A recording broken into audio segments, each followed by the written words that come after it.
YNN ન્યૂઝમાં આપનું સ્વાગત છે। સમાચારમાં વાત કરીએ તો પોલીસને મળેલી માહિતી મુજબ તારીખ 17 મે 2026ના રોજ શિવાજીનગર ખાતે રાજવીરસિંહ છત્રસિંહ સિંધા પર હુમલો કરવામાં આવ્યો હતો।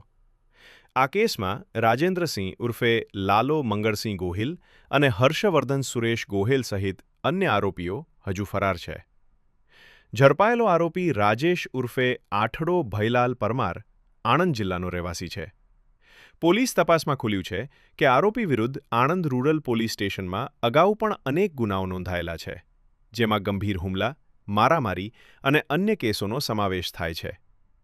આરોપી અગાઉ એક કેસમાં જામીન પર છૂટ્યો હતો, તેમ છતાં ફરીથી ગુનાહિત પ્રવૃત્તિઓમાં સંડોવાયો હોવાનું સામે આવ્યું છે। તેની સામે કોર્ટમાં જામીન રદ કરવા માટે પણ અરજી કરવામાં આવી છે। આ કેસના અન્ય બે મુખ્ય આરોપીઓ હજુ પણ પોલીસની પકડથી દૂર છે। પોલીસ દ્વારા તેમને પકડવા માટે સઘન શોધખોળ હાથ ધરવામાં આવી છે।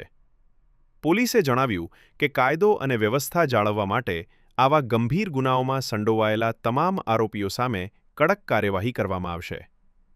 રિપોર્ટર રાહુલ રાજપૂત।